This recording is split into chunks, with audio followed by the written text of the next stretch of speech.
ருப்யோ நமஹ ஸ்ரீ மகாபரிவாஜனம்.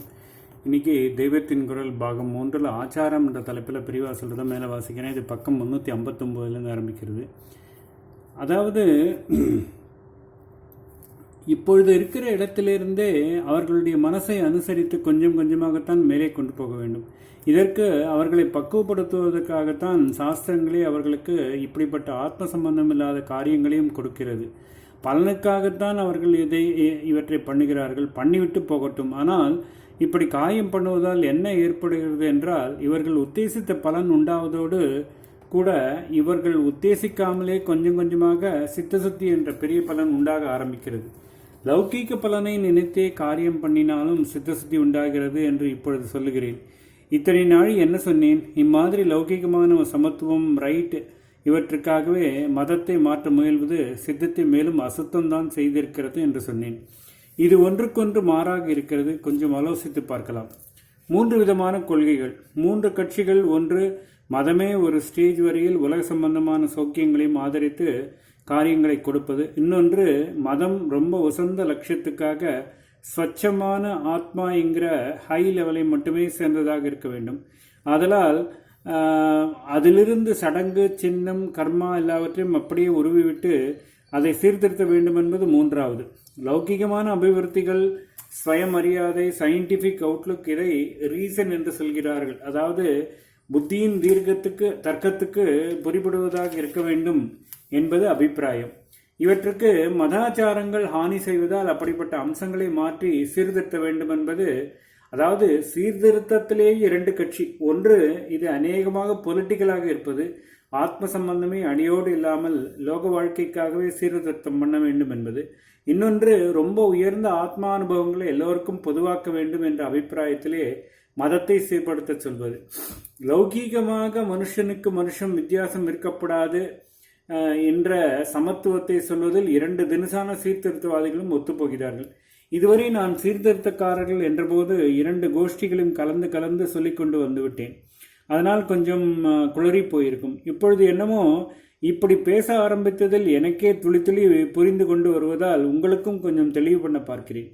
2 கோஷ்டிகளும் மத சீர்திருத்தம் வேண்டும் என்று சொன்னாலும், 2 பேரும் சோசியல் ஈக்குவாலிட்டியை, அதாவது சமூக சமத்துவத்தை சொன்னாலும், ஒரு கோஷ்டி ஆத்ம லட்சியத்துக்காகவே ஆச்சாரத்தை மாற்ற சொல்கிறது. இன்னொரு கோஷ்டி லௌகீக லட்சியம் ஒன்றுக்காகவே மாத்திரம் ஆச்சாரத்தை விடச் சொல்கிறது.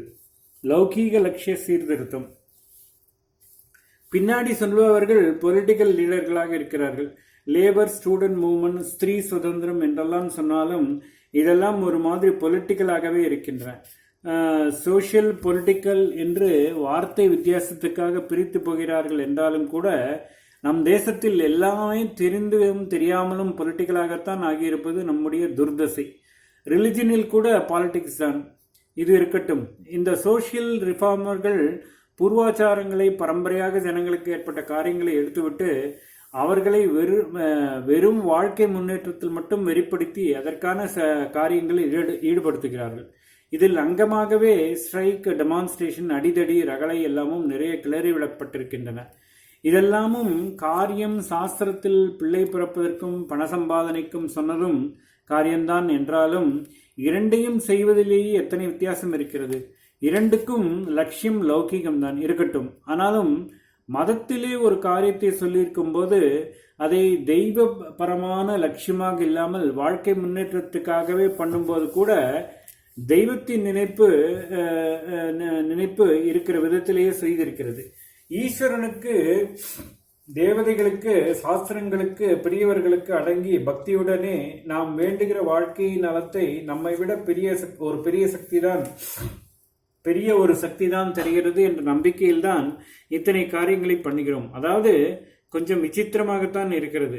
உலக சம்பந்தமான உபாயங்களை கொண்டே உலகுக்கு அப்பாற்பட்ட சக்தியை பிடிப்பதற்கு தான் மதாச்சாரம் என்பது ஒரு பக்கம் உண்மை என்றால், இங்கேயோ ஒரு விதத்தில் அந்த ஈஸ்வர சக்தியை உபாயமாக வைத்துக்கொண்டு உலக வாழ்க்கையிலே நன்மை பெற காரியங்களை பண்ணுகிறோம்.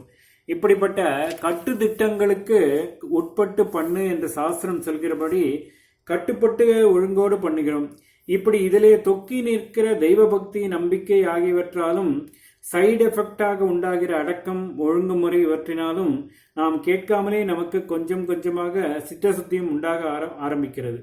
அதிலே மேலே மேலே தேறி போகிற போதுதான் தன்னாலேயே இது போன்ற அல்ப பணங்களுக்காக இல்லாமல் ஈஸ்வரனுக்காகவே மதானுஷ்டானங்களை பண்ண வேண்டும் என்ற பக்குவம் உண்டாகிறது. இப்படி ஏதோ ஒரு விதத்தில் தெய்வ சிந்தனை, பூர்வீக ஆச்சாரத்தில் ஒரு சிரத்தை, இவற்றோடு காரியம் பண்ணுவதற்கும் அடிமுதல் நுனிவரை எங்கேயும் தெய்வத்திற்கோ ட்ரெடிஷனுக்கோ கட்டுப்படாமல் முழுக்க லௌகீகமாகவே தற்குறியாக தற்கட்டு காரியம் பண்ணுவதற்கும் ரொம்ப வித்தியாசம் இருக்கிறது.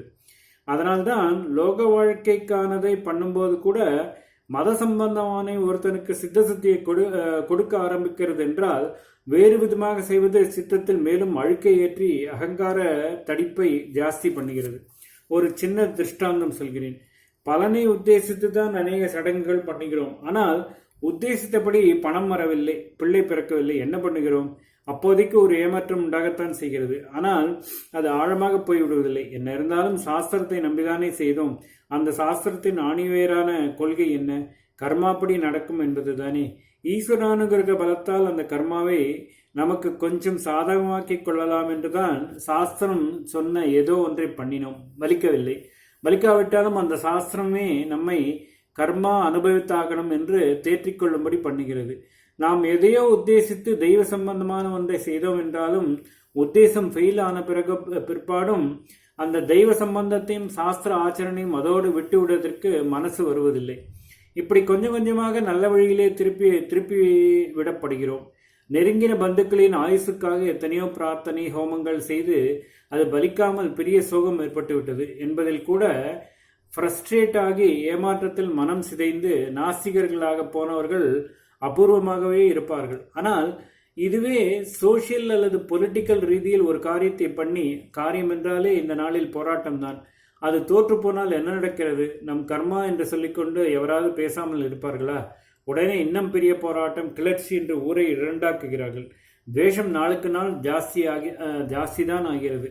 இது சித்தத்துக்கு அழுக்குதானே. காரியம் தோற்று போகாமல் ஜெயித்தாலும் இதே வித்தியாசத்தை பார்க்கலாம். சாஸ்திரப்படி பண்ணி ஒரு லாபத்தை அடைந்து விட்டால் மறுபடி அதே லாபத்துக்காக பகவானிடம் போவதற்கு தன்னாலேயே ஒரு லஜ்ஜை உண்டாகிறது. அவன் இத்தனை பண்ணினதே பெருசு என்று அவனை சும்மா சும்மா வேண்டிக் கொண்டு தொந்தரவு பண்ணாமல் அன்பாக பக்தி பண்ணணும், நாம் இப்படிப்பட்ட ஆசைகளை குறைத்து கொள்ளணும் என்ற அறிவு துளி துளியாவது வருகிறது. அந்த அளவுக்கு அது சித்தசுத்தி போராட்டம் நடத்தி காரியத்தை சாதித்துக் கொள்ளும்போது என்ன ஆகிறது? நாம் சக்தியை காட்டினால் பயப்பட்டு கொண்டு கேட்டதை பண்ணுகிறார்கள் அல்லவா? இன்னும் கொஞ்சம் மிரட்டி பார்ப்போம் என்று புது புது ரைட்டுகள் கொண்டாடி கொண்டு மேலே மேலே டிமாண்ட் செய்வதை பார்க்கிறோம். தோற்றால் துவேஷம் ஜாஸ்தியாகிறது என்றால் ஜெயித்தாலும் ஆசையும் அகங்காரம் ஜாஸ்தியாகிறது. இதுவும் அழுக்குதான். ஓம் ஸ்ரீ குருப்யோ நமஹ. மகாபிரிவாஜனம் மகாபிரிவாஜனம் மகாபிரிவாஜனம்.